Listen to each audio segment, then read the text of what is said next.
Pessoal, nós já estamos às 12 horas e 2 minutos. É importante passar a palavra para o presidente, para a sua abertura formal. Presidente Manolo, a palavra está com você. Bom, dizer da nossa satisfação de hoje contarmos com o professor Marcos Prachedes, que nos brindará com uma palestra de excelência, eu tenho certeza, sobre conceitos e práticas da educação financeira, como escolher a instituição financeira e a corretora, instituições tradicionais ou digitais, semelhanças e diferenças. Algo muito interessante. Temos aqui a ideia dos bancos tradicionais, né? E dos bancos digitais, como trabalhar, como fazer a escolha, né? Como fazer a escolha. É um tema muito interessante, muito atual, e creio que todos nós vamos ficar muito satisfeitos ao final da palestra do professor Dr. Marcos Prachedes. Então, professor Almir, as honras passam a ser suas.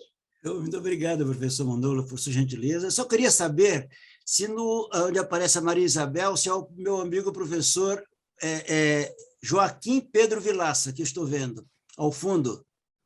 Olha, é mesmo. Olha aí, professor Joaquim. Grande. Eita, nós. Olha aí. Tudo bem, Joaquim? Que prazer. Como vai, Joaquim? Tudo bom, querido? Olha aí. Que prazer. Muito bem. Pessoal, mais uma vez, uma honra muito grande essa parceria da FIA com a Ordem dos Economistas do Brasil, onde temos tido esses vários encontros chamados Momento OEB, que nesse momento tivemos a honra de ter a abertura do professor Manolo. Hoje temos, então, o professor Marcos Prachedes prosseguindo a disciplina Conceitos e Práticas de Educação Financeira, e esse é o penúltimo encontro, tá certo? O professor Marcos Prachedes, rapidamente, é formado em administração pela nossa FEA, é mestre, doutor também pela FEA na área de finanças, tá certo? Tem especialização em várias áreas, no FMI, no Banco da França, na Universidade de Londres, no Instituto Superior de Comércio de Paris. O professor Marcos tem uma experiência fantástica de mais de 2 décadas no mercado financeiro. Tá certo? Passou por grandes bancos, na B3, né, Bolsa de Valores, e também no Banco Central, onde hoje é um profissional de primeira linha no Banco Central do Brasil. Tá certo? Então, o professor Marcos Prachedes também é professor, com muita honra para nós, professor da FIA e de outras importantes escolas de negócio do Brasil. Hoje, o professor Marcos Prachedes vai nos trazer, portanto, o que o professor Manolo já anunciou, como escolher a instituição financeira e a corretora, as instituições tradicionais ou digitais, semelhanças, diferenças. Enfim, professor Marcos Prachedes, mais uma vez, muito obrigado pela sua gentileza de estar conosco, graciosamente nos brindando com sua aula de hoje, e passo-lhe, portanto, o microfone, o controle da turma, e agradecendo a todos que nos assistem. Já estamos aqui com mais de 80 conectados. Muito obrigado, professor, muito obrigado a todos pela presença. Poxa vida, professor Almir, professor Manolo, muito obrigado por essas gentis palavras. É realmente uma grande honra participar dessa sequência de aulas. Aliás, uma iniciativa bastante importante hoje para o nosso país, para as pessoas. Isso promove, de fato, uma maior integração, uma maior cidadania financeira, se a gente pode chamar dessa forma. E essa sequência é uma sequência que mostra para a gente aí importantes conhecimentos que devemos ter em mente. E esses são passos que devemos dar até para avançar, para conseguir coisas maiores do ponto de vista de proficiência financeira. Elogio aqui a iniciativa da Ordem dos Economistas do Brasil. É muito importante manter esses canais abertos, é muito importante a gente promover esses fóruns para discutir, para conversar, e é muito bom também ver aqui o nome de pessoas queridas, o rosto de pessoas assim conhecidas aqui. Eu tive a oportunidade de estudar com o professor Almir, tive a oportunidade de estudar com o professor Manolo. Com o professor Manolo, inclusive, nós fomos uma vez a um cliente dar aula lá em Piracicaba. Foi uma experiência muito grata. Os alunos ficaram assim maravilhados com os conhecimentos que o professor Manolo transmitiu naquela ocasião. Então, é sempre uma grata satisfação estar aqui com vocês. Como o professor Almir falou, o professor Manolo falou, a ideia é bater um papo aqui com vocês, apresentar assim algumas ideias, alguns conceitos. Eu vou iniciar aqui o compartilhamento da tela para que a gente possa dar a sequência aqui no nosso trabalho. Eu vou colocar em modo de apresentação. Modo de tela cheia. Muito bem. Eu vou mostrar para vocês aqui a sequência desses encontros, a sequência dessas aulas promovidas pela OEB e pela FIA Procede. Nós iniciamos aqui com o Conhecendo o Seu Eu Financeiro. Passamos pela palestra do professor Ricardo também, do estágio à aposentadoria. Continuamos como engajar o seu núcleo familiar com a palestra do professor Augusto Caramico. Tivemos o professor Rojo também falando a respeito de riscos e de retornos há uns 15 dias. E hoje estamos aqui, dia 17 de maio, como escolher a instituição financeira e a corretora, instituições tradicionais ou digitais, semelhanças e diferenças. E como o professor Almir e o professor Manolo falaram, daqui a 15 dias teremos o fechamento com a palestra do professor Maurício Faganello. Aqui a minha tela de hoje, a abertura. E eu vou mostrar para vocês qual que vai ser... Eu sou professor, tá, pessoal? Então, como um bom professor, o que eu faço? Eu monto a minha lousa. A minha lousa está aqui. É uma lousa, um quadro branco. Deixa eu só colocar isso aqui para cima. É um quadro branco. E ele está organizado da seguinte forma. Eu tenho, assim, são 4 quadradinhos aqui. O primeiro quadrado no canto superior esquerdo, o branco, ele fala os principais elementos de bancos. O quadrado à direita dele são alguns materiais complementares que vocês vão ter. Aí, no quadrado abaixo, à esquerda, eu falo um pouco sobre corretoras e depois também o quadro à direita é um material complementar sobre corretoras.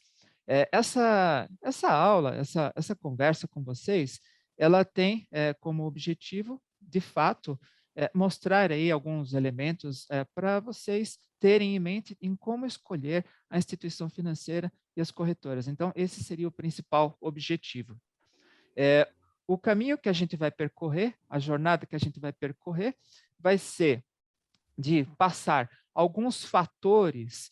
Esses fatores que eu coloquei aqui, eles estão indicados por esses post-its em cores diferentes. Então, são elementos que falam desde cidadania financeira, passando pelo comportamento financeiro dos segmentos, passando por algumas características do mercado, falando de inovações importantes que estão alterando as características dos bancos, estão alterando as características das corretoras, que foram a introdução do Pix e agora a introdução do Open Banking. E aí eu passo na linha final de bancos algumas considerações a respeito de bancos tradicionais e digitais. O mesmo raciocínio eu vou proceder com relação à questão de corretoras. Eu falo um pouquinho da infraestrutura e um pouquinho das corretoras. Então, a gente vai começar agora. Eu estou usando aqui uma plataforma para usar esse quadro branco que se chama Miro. Eventualmente, eu vou desviar o meu olhar dessa forma. Não se preocupem, eu estou trabalhando com 2 telas, justamente para que eu tenha um pouquinho mais de flexibilidade do ponto de vista do manuseio dos documentos, tá bom? Bom, feita essa introdução, eu começo falando a respeito de uma coisa muito importante para a nossa sociedade, que impacta as características do banco. Essa característica é o que o Banco Central tem chamado de cidadania financeira. Essa cidadania financeira é o quê? É o exercício de direitos e deveres que permite que o cidadão ele gerencie os seus bens e recursos financeiros. E isso ele é sustentado por 4 pilares. Nós temos aí o pilar que a gente chama da inclusão financeira. O que a gente pode chamar de inclusão financeira? Seria assim, aquela característica em que as pessoas elas têm acesso aos serviços providos por instituições formais. Elas conseguem usar esses serviços para atender às suas necessidades. Então, são serviços como, por exemplo, crédito, serviços como poupança, serviços como previdência, que o professor Ricardo Humberto, por exemplo, falou na nossa segunda aula. O outro pilar importante é o que a gente chama da educação financeira. A educação financeira ela é fundamental para que você consiga entender, compreender, analisar o cenário financeiro que está à sua volta, as ofertas que estão aí para você, para que você consiga gerenciar melhor a sua vida. Aí tem um outro elemento muito importante que constitui aí a cidadania financeira, que é o que a gente chama de proteção do consumidor. Você precisa se sentir, digamos, confiante, você precisa ter a tranquilidade de que você está atuando, trabalhando com seus investimentos, você está trabalhando com as suas iniciativas de forma segura, de forma simples, você tem a segurança de que existem mecanismos ali de controle e de solução de conflitos. E, por fim, você tem ali a questão da participação, que são formas que os cidadãos têm para discutir, conversar, para participar sobre essa questão do funcionamento do sistema financeiro. As instituições financeiras, elas prestam muito atenção a essas circunstâncias. Aqui embaixo você tem um link, vocês podem encontrar um link. Vocês não precisam se preocupar em anotar nada, isso aqui está sendo gravado. Eu ofereci aqui para vocês o link das aulas anteriores. Vocês terão o link dessa minha aula e terão o link da aula do professor Maurício também. Mas vocês podem aqui acessar esse material que eu estou apresentando a partir dos links, que são as fontes, as referências. Esses materiais todos estarão à disposição de vocês, tá bom? Bom, a cidadania financeira, ela foi comentada aqui, a importância dela. E por que essa questão da cidadania financeira ela é importante? A gente tem um cenário bastante complexo no nosso país. Do ponto de vista de letramento financeiro, o Banco Mundial ele descobriu que o Brasil ele é um país que ele possui assim, jovens na sua faixa etária de 15 anos que eles não possuem muitos conhecimentos financeiros. E o fato das pessoas não terem esse conhecimento financeiro é um fato muito crítico, importante, porque isso vai afetar a forma com que os bancos vão ter que se relacionar com os clientes. Essa pesquisa do Banco Mundial mostrou aqui que o Brasil ele está com 17% e 27% de pessoas abaixo de uma linha que eles consideram alfabetizados financeiramente. Ora, vocês vão perguntar, bom, mas o que isso significa? Eu estou vendo aí várias cores diferentes, nível 1, nível abaixo do nível 1, nível 2, 3, 4, 5. Bom, para ser bem simples para vocês, vejam só, a coluna do Brasil, ela tem aqui indicando que no nível 4 e no nível 5, nós temos 8% e 2% respectivamente. E o que significa ter 8% e 2%, respectivamente?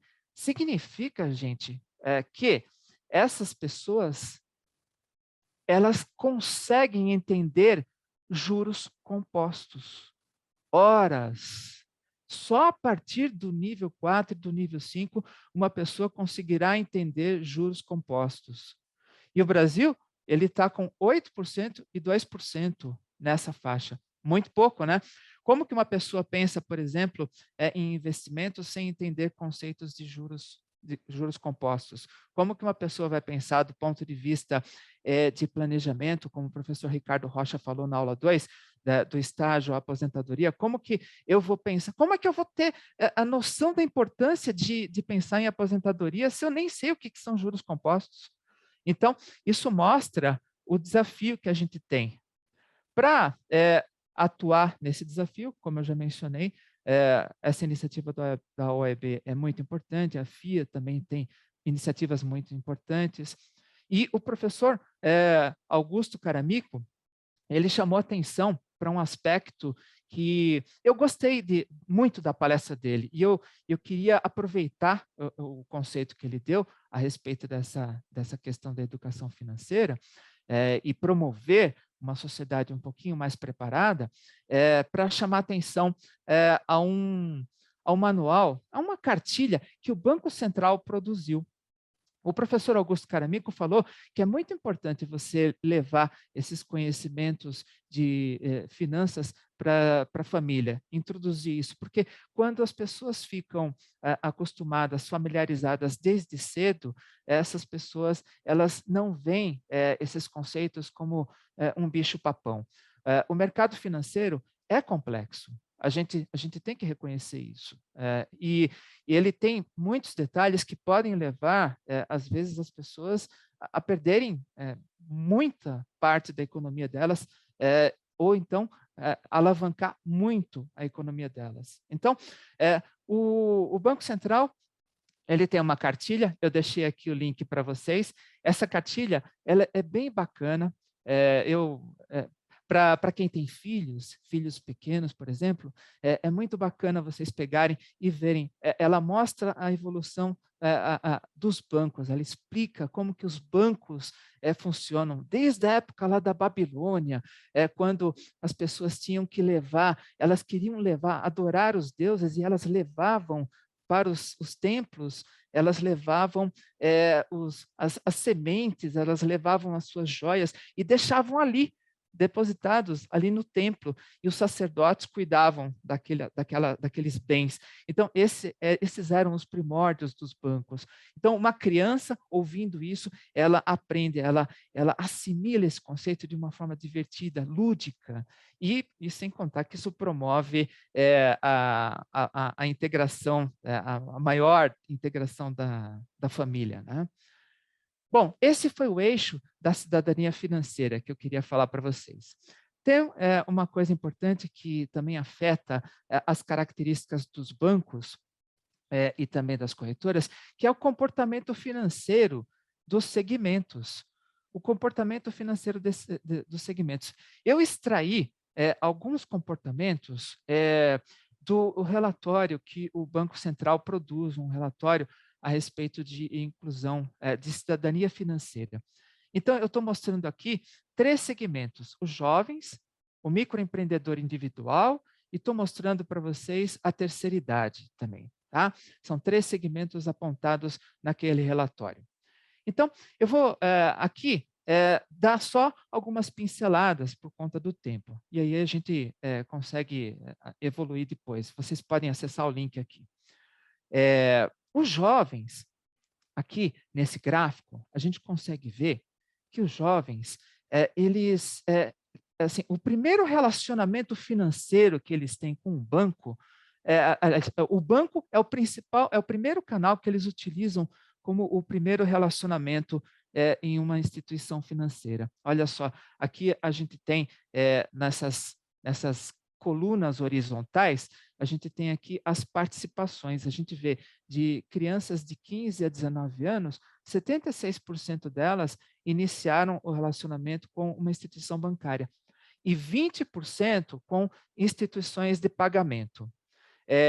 Aí, na faixa de 20 a 24 anos, 82% iniciaram inicialmente com bancos e 15% iniciaram com instituições de pagamento.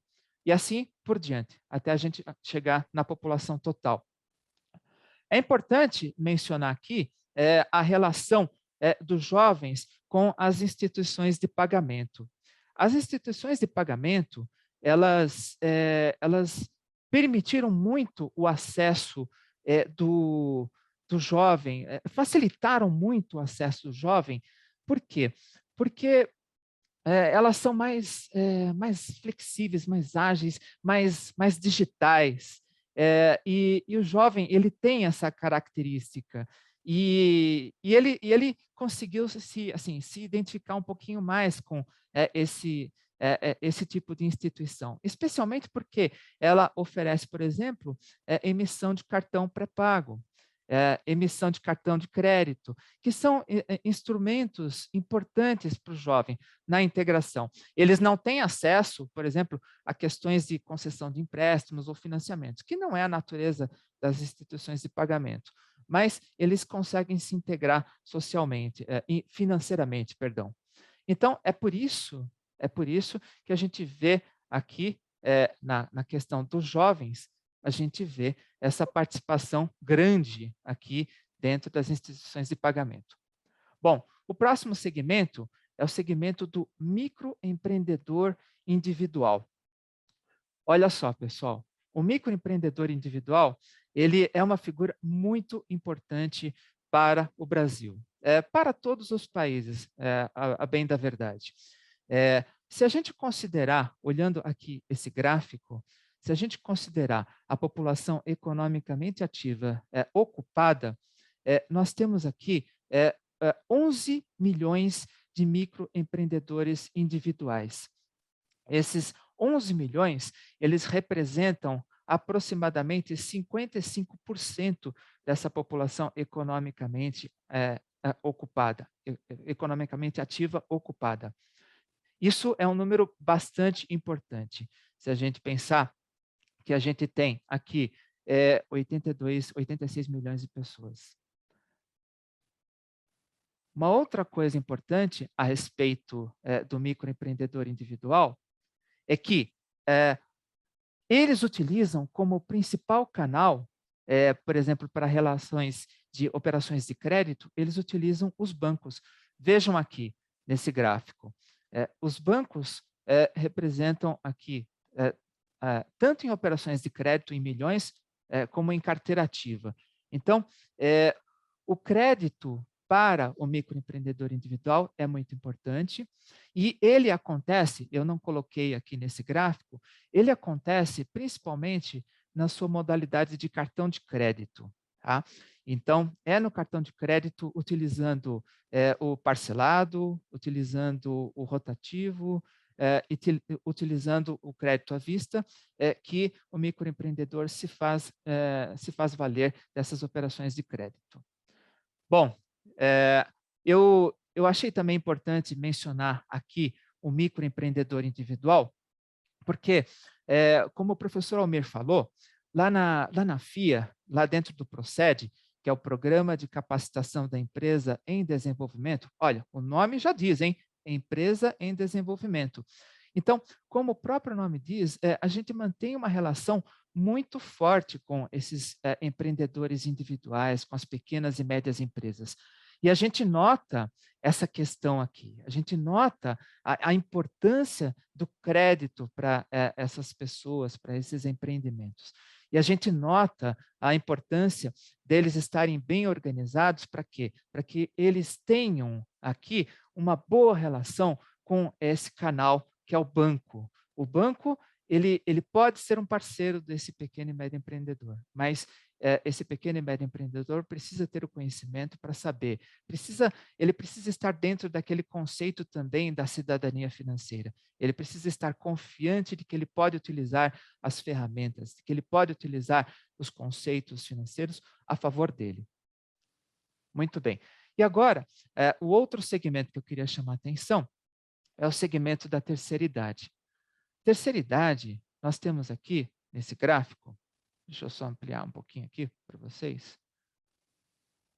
Na terceira idade, a terceira idade, eu vou chamar aqui dos 60 anos ou mais, tá? Hoje a gente sabe que as pessoas, até o próprio professor Ricardo Rocha, na aula 2, falou, olha, vocês têm que se planejar porque vocês vão viver até 120 anos, vocês têm que pensar em ciclos de aprendizagem de 10 em 10 anos. Então, é verdade, a gente tem que se aprimorar. Então, talvez terceira idade nem seja mais 60 anos, talvez seja até um pouco para frente. Mas aqui nesse gráfico, a gente tem um exemplo da importância dos bancos na relação da terceira idade com o mercado financeiro, com os instrumentos financeiros. Olha só, 99% das pessoas com 60 anos ou mais utilizam os bancos como forma de integração financeira.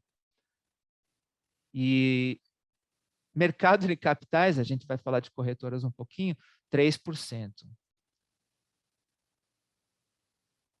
Um outro aspecto importante a respeito da relação da terceira idade com o mercado financeiro, e aí os bancos têm um papel muito importante, um outro aspecto importante é a forma como a terceira idade se relaciona. Ela utiliza bastante os aplicativos dos celulares. Olha, pessoal, importante, aplicativos. Tenham isso na mente. Os aplicativos, eles são uma espécie de, digamos, de farol das instituições financeiras. Por quê? Porque é um canal muito utilizado. Mas no caso dos idosos, olha só, no caso da terceira idade, perdão, a gente tem aqui que eles usam também os caixas e as agências. Olha só aqui. Eles gostam também dos pontos físicos. Então, esse aspecto ele é muito importante para as instituições financeiras, para os bancos. Por quê? Porque quando a gente fala de mercado financeiro, eu vou até emprestar um pouquinho a metáfora que o professor Cláudio Rojo fez na aula passada. Ele citou as montadoras de carro, né? Ele falou um pouco da General Motors, ele falou um pouco da Honda, ele falou um pouco da Volkswagen. Quando a gente fala de mercado financeiro, a gente está falando de marketing também. Por quê? Porque são empresas oferecendo serviços e tendo que pensar nos seus consumidores, que são as pessoas, os usuários dos serviços financeiros. Então, quando eu descubro que um segmento importante desses consumidores, que é a terceira idade, utiliza a questão do ponto físico, as agências, os caixas, então eu preciso, como banco, pensar em desenvolver essas agências. Eu preciso manter esse canal de distribuição ativo e não pensar apenas no ponto de vista digital. Apenas a força de expressão, né? É bem importante o canal digital.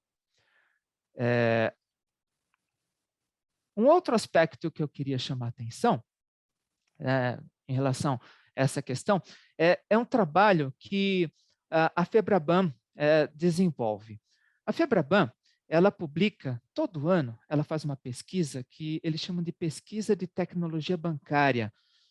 E eu trouxe para vocês um pequeno extrato dos resultados que a FEBRABAN mostrou no ano passado. Nesse ano, eles já divulgaram um pedaço dessa pesquisa, mas esse pedaço ele não contém essas informações aqui que eu estou mostrando para vocês. Esse pedaço só tem na última edição, que é a edição de 2021. Tá? Mas essa edição ela é uma edição rica também, e ela mostra para a gente o quê? Ela ela ratifica aquela observação que a gente acabou de fazer a respeito da terceira idade, que o ponto físico ele é um ponto importante, é um canal importante que os bancos precisam considerar.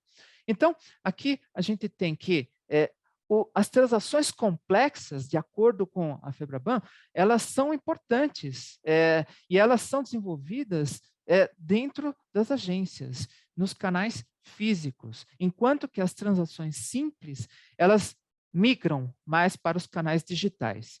Então, aqui a gente tem um exemplo disso.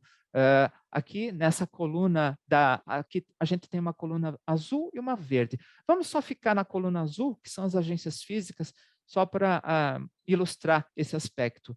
A gente tem aqui contratação de investimentos, teve uma variação de 4%, aumentou em 4% de 2019 para 2020.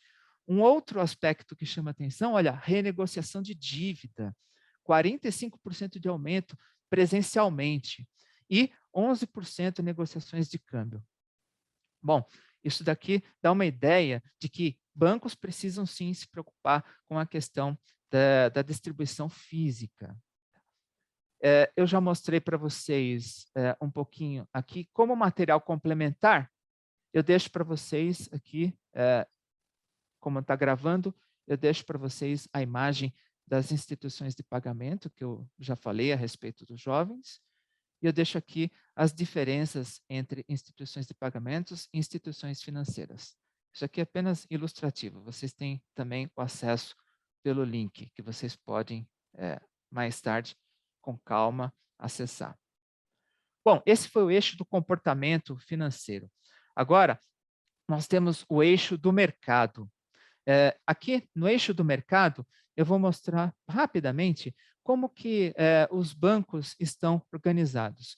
Do ponto de vista de segmento, como que isso tem funcionado? Veja aí na tela. Isso daqui é um trabalho organizado pelo Departamento de Organização do Sistema Financeiro, o DEORF, lá do Banco Central. Eles mantêm um controle sobre todas as instituições que trabalham do ponto de vista do mercado financeiro no Brasil.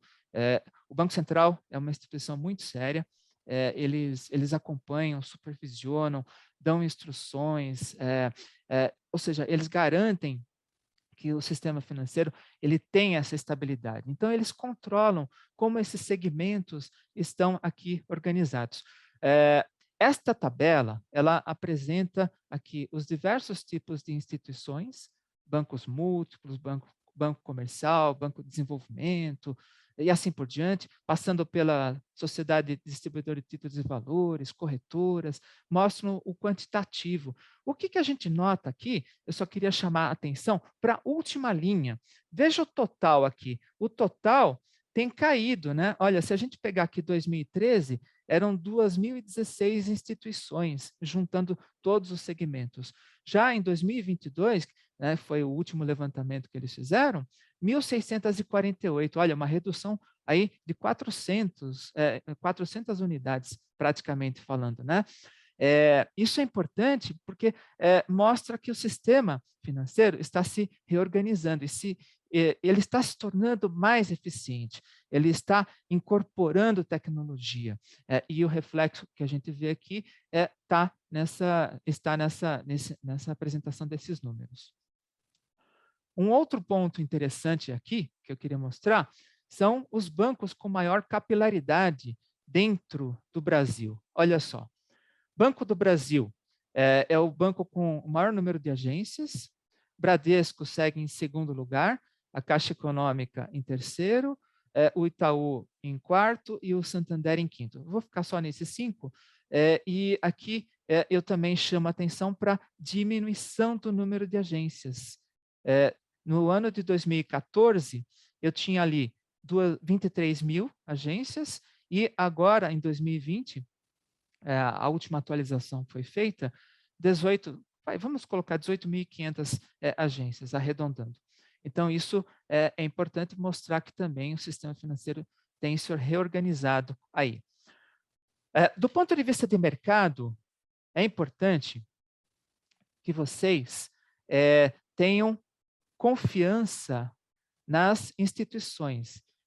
Hoje, como tem, eu mostrei para vocês, puxa, mais de 2.000 instituições. Como é que eu vou saber de cabeça se essas instituições elas existem, se elas são confiáveis ou não? Então, o Banco Central, mais uma vez, dentro do escopo de atuação dele, ele presta um serviço para você, cidadão financeiro. O que ele faz? Para você ter certeza que você está se relacionando com uma instituição que é confiável, você pode encontrar essa associação entrando nesse link aqui, estabilidade financeira, encontre a sua instituição. Você digita o nome de uma instituição que você quer ali saber se ela existe. E aí você consegue, vamos colocar aqui, por exemplo, uma instituição digital. Olha só, você encontra automaticamente o nome dessa instituição. Você pode clicar em cima dela, você vê essa instituição, a qual conglomerado ela participa, você vê qual segmento ela participa, você vê as questões das tarifas envolvidas nessas instituições. Então, é um serviço importante para você saber se você, no meio daquelas 2.000 instituições, está se relacionando com uma que é autorizada pelo Banco Central a trabalhar. Autorizada respeitando as normas e trabalhando com características que sejam pertinentes às necessidades do consumidor, do cidadão financeiro. Muito bem. Aqui, voltando para a minha apresentação. Eu quero só mostrar aqui um comentário que o nosso diretor, o diretor de Relacionamento, Cidadania e Supervisão de Conduta do Banco Central, fez a respeito. O diretor Maurício Moura, ele falou que, de fato, tem ocorrido aí um processo de digitalização, um processo em que os celulares, por exemplo, eles se transformam em agência bancária. Mas a presença física também é importante. Muito bem. Agora, eu vou falar de dois aspectos que revolucionaram e têm revolucionado o mercado. O primeiro deles é o Pix. O Pix, ele alterou a forma como o cidadão financeiro ele faz transferências. Antes, ele tinha essencialmente que utilizar DOCs, TEDs para fazer essas transferências e, em muitos casos, ter que pagar por isso. E com a introdução do Pix, que é automática, você consegue fazer isso sem custo. Você apenas coloca uma chave, pode ser o teu celular, o teu e-mail, pode ser a tua... você pode usar assim, elementos que são simples e você coloca a transferência automaticamente. Como é que tem sido a utilização desse Pix por faixa etária? Veja aqui, para vocês terem uma ideia. Eu vou migrar aqui. Só para passar para vocês o quantitativo. Muito bem, já estou lá.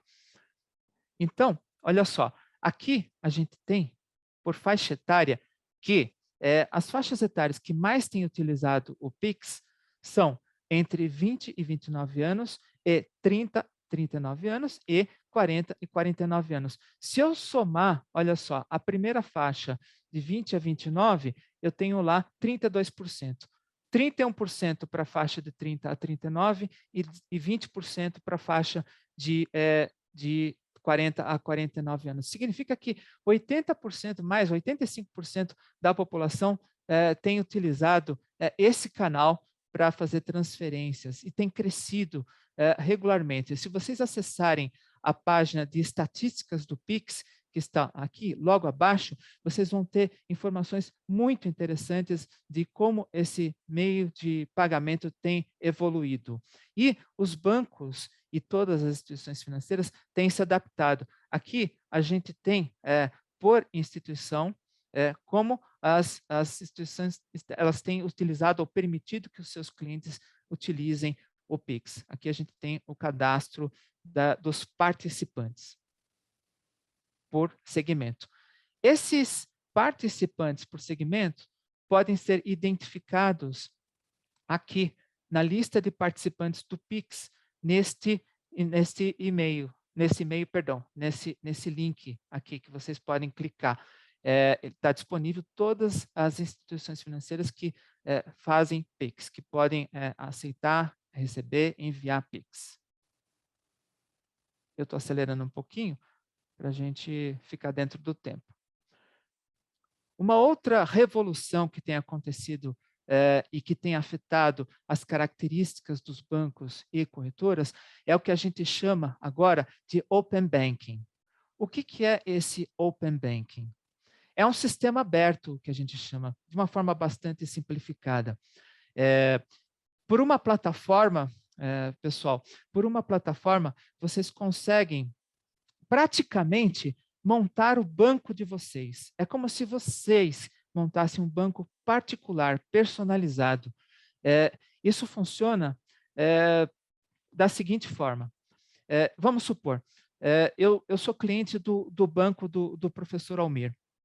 Professor Almir, eu sou assim, cliente do banco dele há muitos anos, sabe? Muitos anos. Desde a época que eu dava aula com giz e no quadro negro. Tá?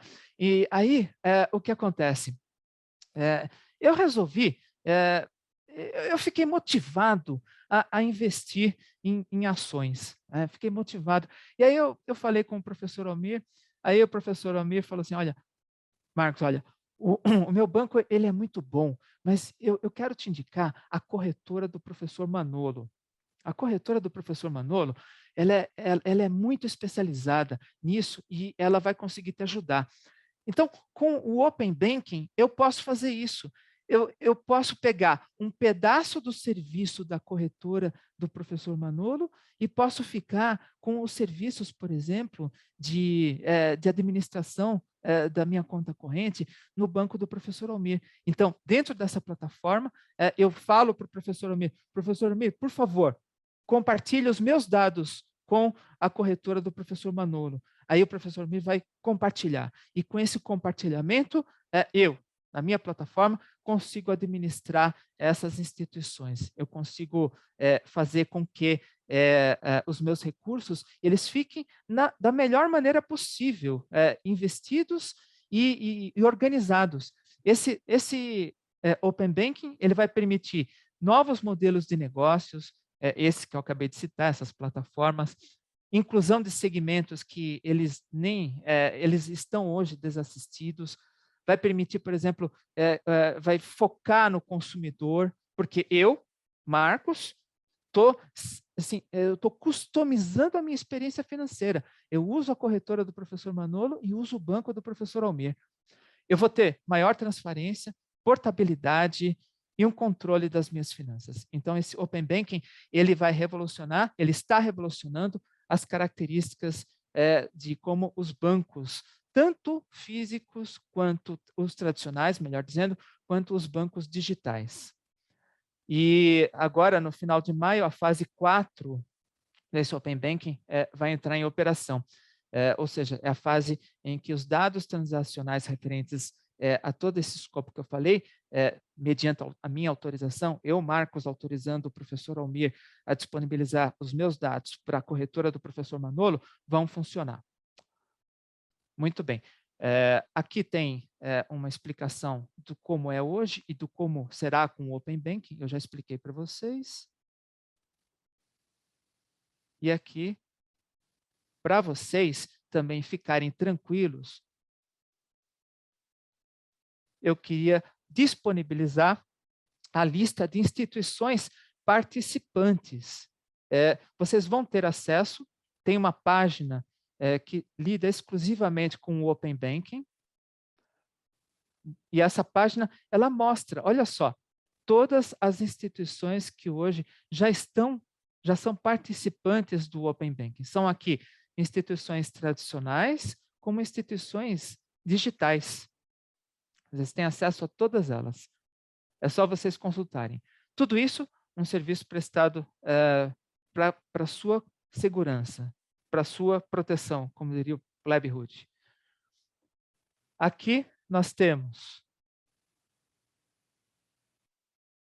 a linha do Open Banking. Agora, bom, considerando todos esses eixos que eu passei para vocês, cidadania financeira, comportamento do consumidor, o mercado, a inovação, o PIX, o Open Banking. Muito bem. Olha só, como que isso afeta, então, bancos tradicionais e bancos digitais? Para que vocês façam as escolhas. A primeira coisa que eu queria mostrar foi um estudo que o Banco Central fez a respeito de bancos digitais. Eles fizeram uma comparação de alguns elementos. Eles compararam os pacotes padronizados e pacotes personalizados oferecidos pelos bancos.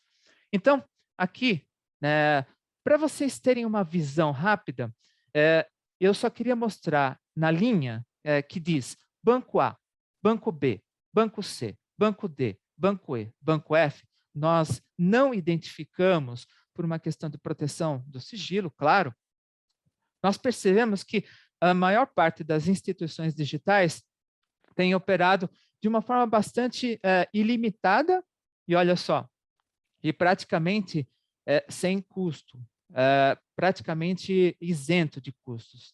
Então, isso é uma característica importante. Você tem acesso a serviços que são não tem o custo que, de repente, eu teria se eu tivesse que pagar por uma cesta de serviço, por exemplo, de R$21. Tá? Então, essa é uma característica importante. Um outro aspecto importante que eu vou resgatar aquela pesquisa que a Febraban fez.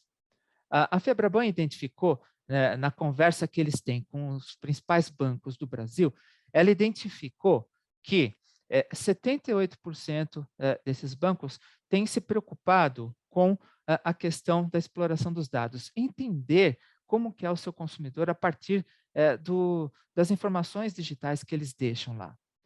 78% também estão preocupados com a questão da transformação da cultura do banco, porque o banco ele vai ter que ter uma nova cara, uma nova forma de se relacionar com o mercado. E os seus colaboradores, os seus funcionários, vão ter que assimilar essa forma. E qual é essa forma? É uma forma mais digital. Olha só aqui, ó, 39% das respostas desses bancos que foram consultados pela Febraban, disseram que vão investir em super aplicativos financeiros. Isso é uma tendência, isso indica o caminho que o consumidor está seguindo e que precisa ter atendido. Outro ponto importante e que vai na direção da cidadania financeira é que os bancos eles vão investir em consultoria financeira baseada em dados. Nesses dados que eles vão explorar aqui, eles vão identificar qual é o seu perfil, vão identificar qual é a sua necessidade e eles vão customizar o seu serviço, oferecer consultorias para vocês. E olha, 30% investir em agências. Perdão, pessoal, deixa eu só... Perdão, só vou tomar um pouquinho de água porque eu estou falando. Pronto. 30% tem essa preocupação da formulação das agências. Por quê? Porque o canal físico é um canal importante. Eu quero também chamar atenção para um ponto que vocês têm que ter em mente que ele existe. O Banco Central, vocês quando procuram um banco, seja ele digital, seja ele físico, vocês têm que se preocupar com a característica desse banco do ponto de vista de qualidade. Do ponto de vista de qualidade, o Banco Central ele mantém uma página que é do ranking de reclamações. Se você entrar nessa página, você vai ver ali quais são as instituições que estão assim, com maior índice de problemas, de reclamações. Tá? Eu deixo o link para vocês aqui, vocês podem acessar esse link e, inclusive, encontrar quais são os serviços que têm apresentado mais problemas. Então, um outro aspecto importante na hora que você considera ali a sua necessidade é se é uma instituição que está oferecendo problemas para o seu consumidor. Eu citei no estudo do Banco Central, eu citei a questão das tarifas. Então, o Banco Central ele também disponibiliza para vocês uma página onde vocês podem consultar qual é a tarifa exigida por aquela instituição. E vocês podem, com isso, descobrir qual que é a instituição mais cara, mais barata. Vocês podem fazer comparativos. Esse comparativo ele é permitido aqui e será mais facilitado ainda com o Open Banking. E aí eu chego na conclusão em relação às características de bancos digitais e de bancos tradicionais. O que a gente percebe é que quais são as características que os bancos digitais precisam trabalhar ainda? Eles precisam desenvolver soluções mais complexas. Então, você, consumidor, se você precisa de uma solução complexa, então você precisa analisar qual que é essa solução. Será que um banco digital pode me ajudar? Ou será que é um banco tradicional que vai me ajudar? Então, essa tem sido uma oportunidade para um banco digital. Eles precisam ter uma visão mais ampla do relacionamento com o cliente. Eles precisam simplificar processos e agir de maneira mais informativa e proativa. Esses são alguns pontos de oportunidades observados para os bancos digitais. E você, consumidor, pode levar essas características desses bancos na hora que você toma a decisão de estabelecer o seu relacionamento com elas. Os bancos tradicionais, eles têm como característica essa necessidade de acelerar esses conhecimentos digitais. Eles estão transformando o seu negócio, estão tornando aí as suas operações mais digitais. Então, eles estão aproveitando essas tecnologias disruptivas já introduzidas pelas instituições digitais e estão transformando os seus negócios. Lembrem, esse é um dos aspectos de investimento das instituições, que é a transformação cultural dos bancos. Bom, essas foram algumas características de bancos tradicionais, bancos digitais, que eu queria chamar a atenção para que vocês levem em consideração. Levem em consideração as suas necessidades, levem em consideração os seus fornecedores, que são os bancos. É muito importante vocês verificarem como que eles se relacionam com o sistema financeiro, e o Banco Central tem essas ferramentas que eu apresentei para vocês, isso pode ajudar. Agora, falando rapidamente, eu queria primeiro, falando rapidamente de corretoras, eu queria só chamar a atenção, só queria ouvir um pouquinho de vocês, eu vou pedir ajuda da Monique. Monique, coloca uma pesquisa rapidinha no ar, para a gente ouvir a opinião dos nossos ouvintes aqui. Muito bem, pessoal. Eu queria que vocês respondessem se vocês já tiveram problemas de sinal de internet enquanto estavam operando com o seu home broker. Muito bem. Está chovendo de respostas, pessoal. Incrível aqui. O contador não para. Olha só, parece aquele velocímetro. Só não parece a Ferrari que o Leclerc bateu, a Ferrari do Lauda que o Leclerc bateu ontem. Mas aqui vocês estão mais rápidos do que ele. Muito bem? Vou encerrar aqui só para mostrar para vocês o resultado, tá, pessoal? Olha só. Encerrar. E vou mostrar os resultados. Olha só o que acontece, pessoal. 63% das pessoas que estão nessa sala virtual disseram que já tiveram algum problema do ponto de vista de sinal de internet quando elas começaram a operar com seu home broker. E 37% disseram que não. Tá? Bom, vocês acham que isso é um problema? É um problema. A nossa sala virtual já mostrou que essa questão da infraestrutura é um problema. E olha, de fato é um problema. Nos últimos 2 anos, a Pricewaterhouse fez um estudo e ela descobriu que por conta dessa questão de você ter que deixar o seu funcionário, o seu colaborador trabalhando dentro de casa, por conta disso, eles descobriram que 48% das pessoas tiveram problemas, instabilidade de internet, e tiveram problemas de participar de reuniões, problemas de fazer os relatórios, 44% problemas com velocidade da internet. 44% com qualidade do sinal. Do ponto de vista digamos, de qualidade, isso se explica de verdade. Olha, se a gente olhar aqui o mapa do nosso querido município, a gente percebe aqui essas coresinhas aqui, o aceitável são essas cores assim, eu vou chamar isso aqui de rosa, no meio do município, são as cores centrais. As cores centrais, elas são os lugares onde a qualidade é aceitável. Então, nas extremidades, no pretinho, no vermelhinho, você enfrenta instabilidade. Ora, se eu estou trabalhando com uma corretora, se eu estou com um negócio, se eu estou fazendo, por exemplo, um investimento, ter qualidade de sinal é fundamental. Olha, eu sou um investidor como o Cláudio Rojo é. Eu sou fundamentalista. Então, eu analiso a qualidade da empresa, dos indicadores financeiros dessa empresa, tá? Então, analisando as qualidades desses indicadores, eu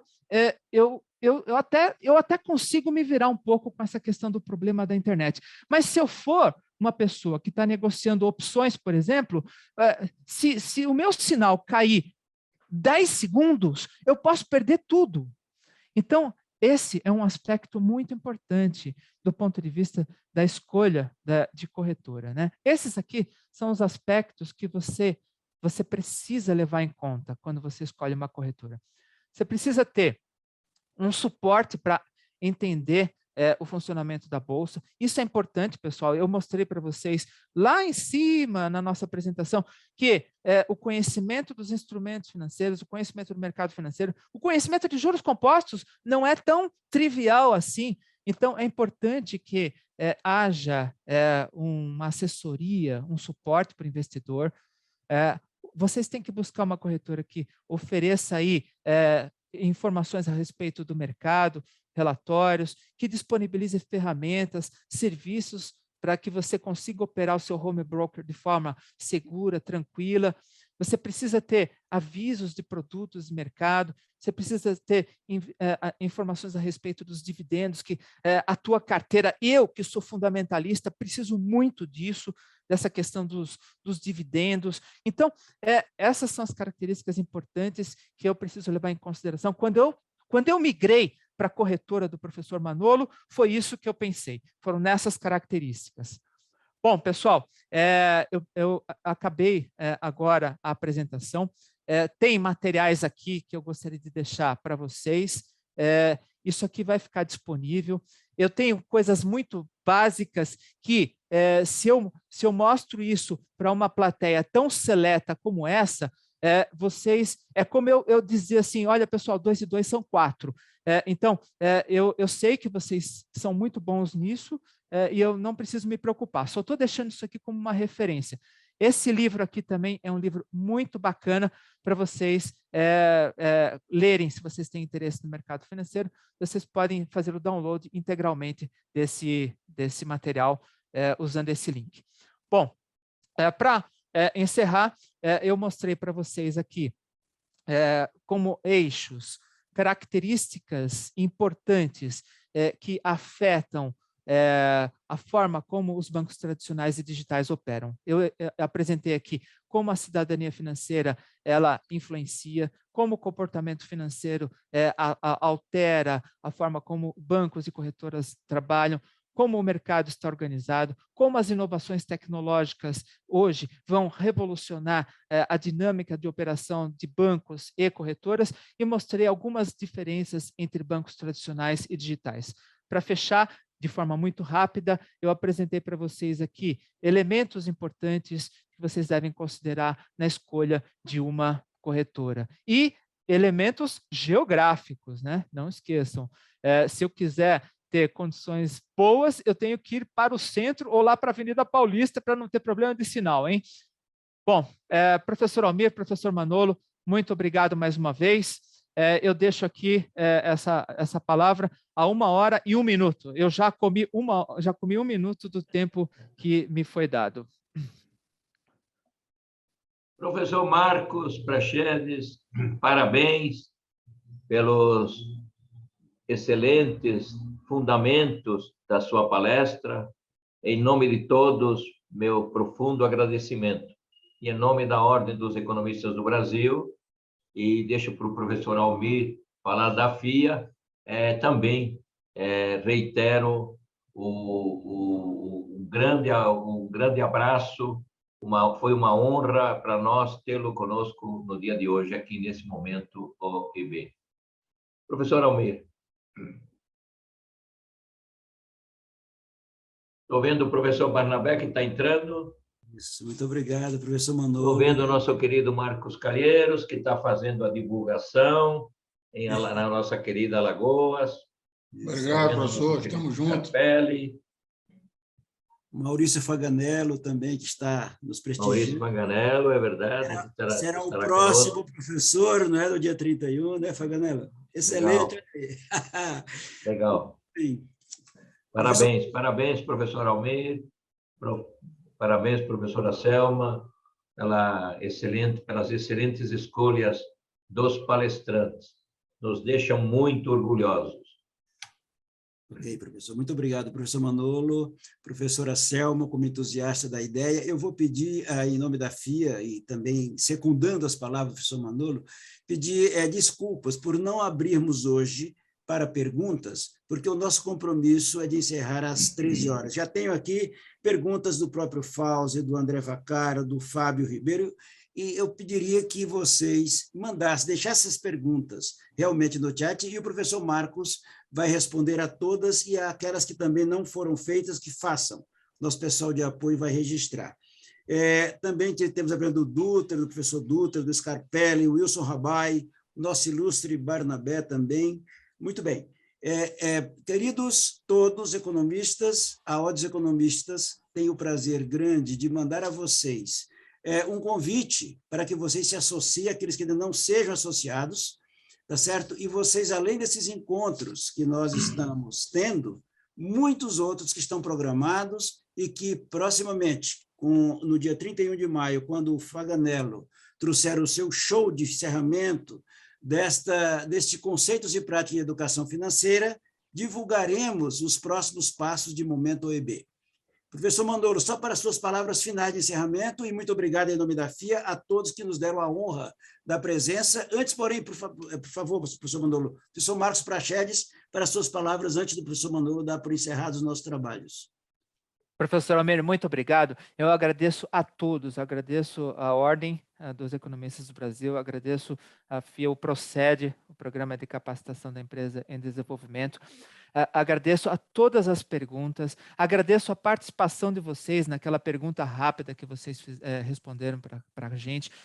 Peço desculpas por não ter tido o tempo para responder essas perguntas aqui ao vivo, mas prometo que vou retornar para vocês esses questionamentos.